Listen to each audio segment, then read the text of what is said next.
Hi, my name is Colby Matney, and in this video today I'm going to be talking about kettlebell training. What is a kettlebell and what are the advantages of using a kettlebell? Kettlebell is basically a cannonball with a handle attached to it. The advantage is when you're using it during your workouts, your body has to work much harder to stabilize itself. In today's video, I'm going to take you through a series of about 8 exercises. I'm going to show you some technique, and then I'm going to show you a workout structure that I think that you'll really enjoy. It's going to place a lot of demands, not only in your muscular system, but also in your heart and lungs, your cardiovascular system. Okay, some simple warm-up exercises you can do with the kettlebell. First one's called a waist wrap. So I'm just passing the kettlebell around my waist, warming up the hands, arms, keeping my core tight, change directions.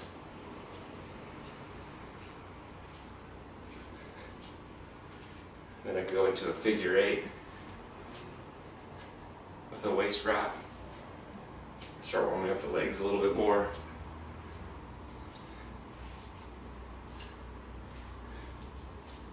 A 35-pound kettlebell is a really good weight, sort of general weight for most males. 26-pound one is, or 25 is very good for most females. Different exercises are going to require different weights. Not necessarily require, but you'll be able to do more or use heavier kettlebells with certain exercises and lighter ones with others. Good, so after a good warm-up, we're going to start our workout. So the first exercise, the one-arm swing. 30 seconds, each arm. Technique's really important. I'm setting my hips back, firing my hips forward, locking the hips at the top, squeezing the glutes. Lockout point at the top is kettlebell extended from the shoulder. I'm setting a swing like a pendulum. It's not a front shoulder raise. 30 seconds on left arm, go to the right. Other hand is out in space. I don't have it on my leg trying to assist.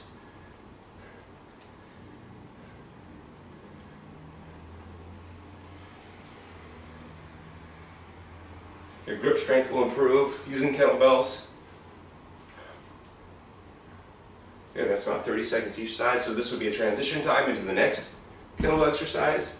Let me grab my cheat sheet. That's the one-arm squat. So I'll start with the left hand. This is called the rack position. Thumb facing the throat, elbows tucked in, kettlebells tucked in that little crux of the arm.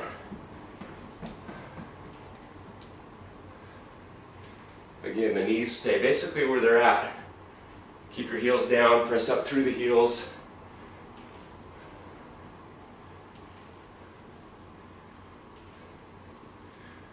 It's obviously a lower body exercise, but because I'm holding this kettlebell with my arm, my torso is having to work really hard to stabilize. And that's about 30, so now I'm going to switch. These can be performed with 2 kettlebells. It'd be a double. Should be holding another one with my left arm.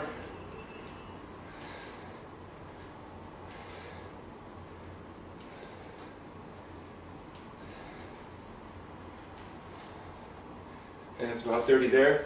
So we have another 15-second transition time or rest time. The next exercise we're going to do is the high pull. It comes right out of the swing. Here's my swing at the top. I'm now going to pull back and punch it forward. Again, the hips and legs are the primary mover. And then at the top, I pull my arm back. It's important that we work to find the line to make it a smooth transition back to that arc. I sometimes say find the arc because we don't want to feel like it's pulling us and pulling our shoulder out of joint. There's about 30 on the left side. I pull on the right. If I start adding a little more rotation in my trunk, I can really start to work the obliques more or emphasize them more.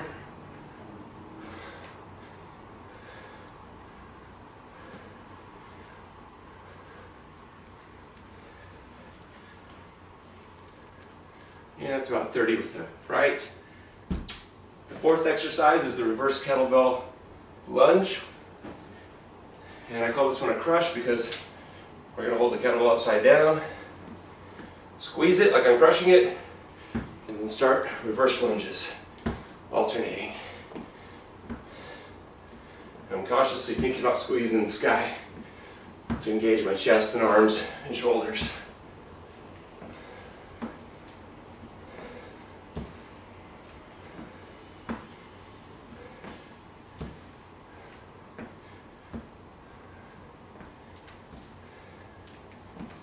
And it's about 30. So another rest time. Transition to the next exercise, which is a floor exercise. I call this one the explosive sit-up. I'm going to hold the kettlebell, both thumbs hooked on the horns, hold the ball. I'm going to lay down, knees can come up, kettlebell can touch the floor a little bit, and then I'm going to throw it and punch it forward. I'm going to a point of stability at the top. I'm going to sit up nice and tall. That's the explosive sit-up. The next one is a leg lift. I'll be lying on my back with the head over with the kettlebell just above my head and using it as an anchor while I perform a leg lift. The next exercise.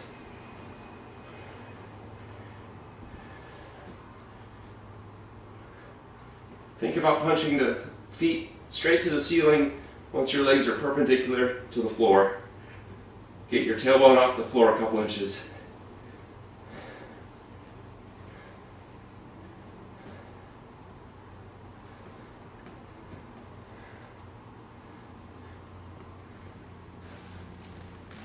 And that's probably approximately 30 seconds.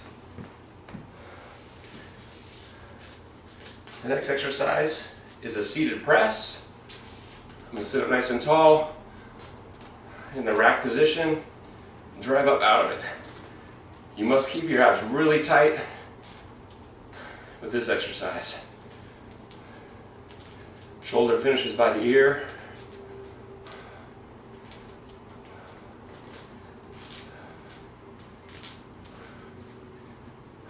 Left side.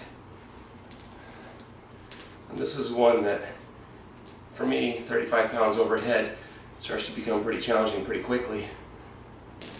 If I had a 26, I might drop down towards the end of the set if it got to be too much.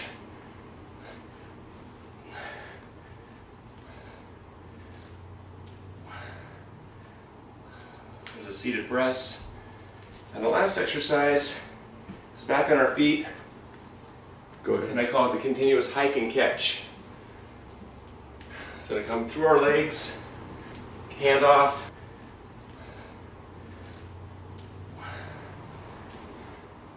And again, I can manipulate the exercise by just turning my body a little bit, rocking my shoulder back, engaging the obliques a little bit more.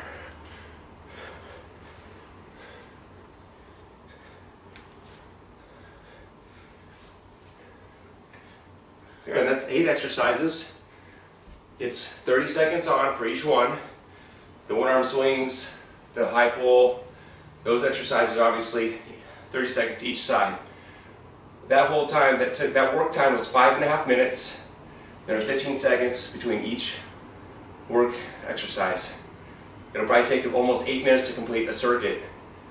Do that 2 to 3 more times and you've got a good workout within 25 to 30 minutes.